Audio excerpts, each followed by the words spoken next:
اعوذ باللہ من الشیطان الرجیم، بسم اللہ الرحمن الرحیم۔ السلام علیکم ورحمۃ اللہ وبرکاتہ۔ حضرت ابو الرداء سے روایت ہے کہ میرے خلیل و محبوب صلی اللہ علیہ وآلہ وسلم نے وصیت فرمائی ہے کہ اللہ کے ساتھ کبھی کسی چیز کو شریک نہ کرنا، اگرچہ تمہارے ٹکڑے کر دیے جائیں اور تمہیں آگ میں بھون دیا جائے، اور خبردار کبھی جان بوجھ کر نماز نہ چھوڑنا، کیونکہ جس نے قصد نماز چھوڑ دی تو اس کے بارے میں وہ ذمہ داری ختم ہوگی جو اللہ کی طرف سے اس کے وفادار اور صاحب ایمان بندوں کے لیے ہے، اور خبردار شراب کا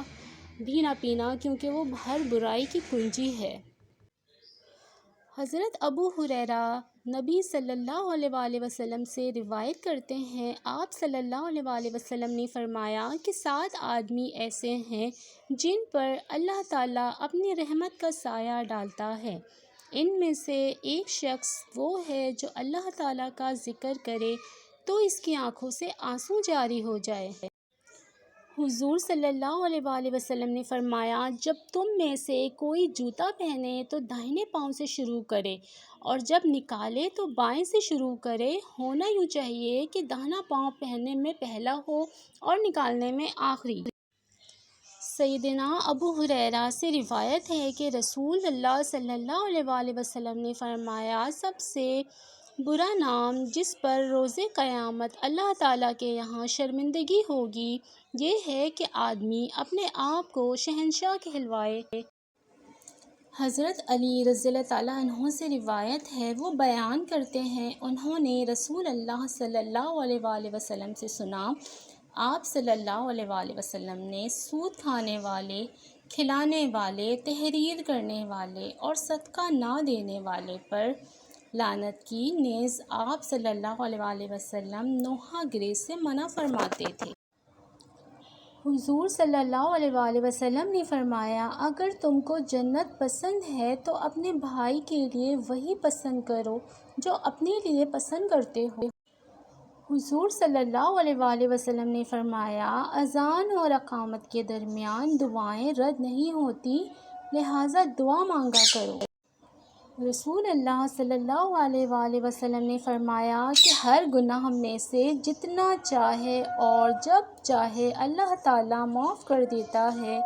لیکن ماں باپ کی نافرمانی کے گناہ کا مواخذ دنیا ہی سے شروع ہو جاتا ہے، اسے معاف نہیں کیا جاتا۔ حضرت انس رضی اللہ تعالیٰ عنہ سے روایت ہے کہ ایک دن رسول کریم صلی اللہ علیہ وآلہ وسلم حضرت ابو بکر، حضرت عمر اور حضرت عثمان کے ساتھ مدینہ کے مشہور پہاڑ احد پر چڑھے تو وہ خوشی کے مارے ہلنے لگا، تو حضرت محمد صلی اللہ علیہ وآلہ وسلم نے اپنا پیر اس پر مارا اور فرمایا، ارے احد تھم جا، تیرے اوپر ایک نبی ہے، ایک صدیق ہے اور 2 شہید ہیں۔ حضور صلی اللہ علیہ وآلہ وسلم کا ارشاد ہے کہ میرے رب نے مجھ پر یہ پیش کیا کہ میرے لیے مکہ کے پہاڑوں کو سونے کا بنا دیا جائے۔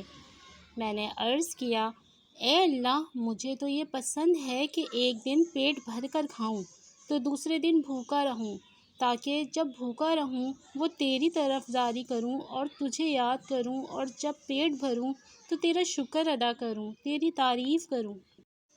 حضرت ابو ہریرہ رضی اللہ تعالیٰ عنہ روایت کرتے ہیں کہ رسول صلی اللہ علیہ وآلہ وسلم نے ارشاد فرمایا کہ جمعے کے دن میں ایک گھڑی ایسی ہوتی ہے کہ اگر کسی مسلمان بندے کو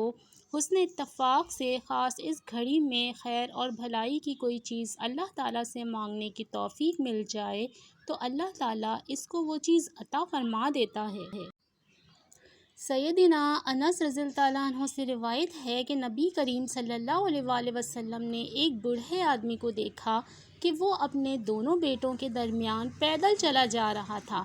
آپ صلی اللہ علیہ وآلہ وسلم نے دریافت فرمایا کہ اس کا کیا حال ہے؟ لوگوں نے عرض کیا کہ اس نے پیادہ پا چلنے کی نظر کی ہے۔ آپ صلی اللہ علیہ وآلہ وسلم نے فرمایا، اللہ تعالیٰ اس کی جان کو تکلیف دینے سے بے نیاز ہے، اور اس بوڑھے کو حکم دیا کہ سوار ہو جائے۔ رسول اللہ صلی اللہ علیہ وآلہ وسلم نے ارشاد فرمایا، صاحب ایمان اچھے اخلاق سے ان لوگوں کا درجہ حاصل کر لیتا ہے جو رات بھر نفل پڑھتے ہیں اور دن کو ہمیشہ روزہ رکھتے ہوں۔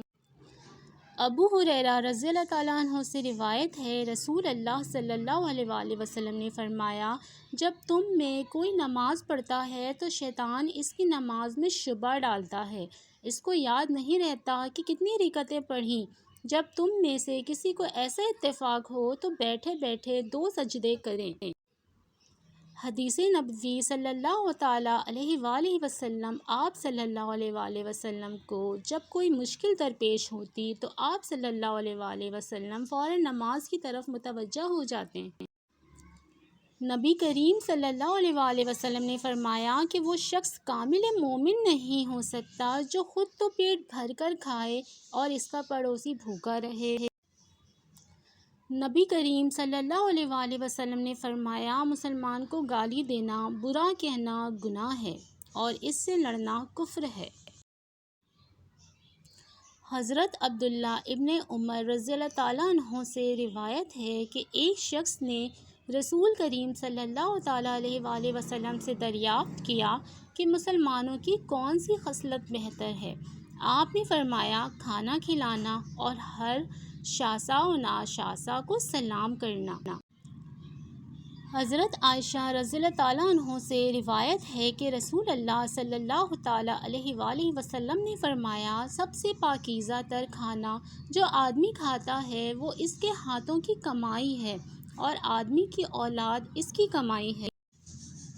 رسول اللہ صلی اللہ تعالیٰ علیہ وآلہ وسلم نے فرمایا، اللہ تعالیٰ کے 99 نام ہیں، 100 سے ایک کم، جو ان کو یاد کرے گا جنت میں داخل ہو۔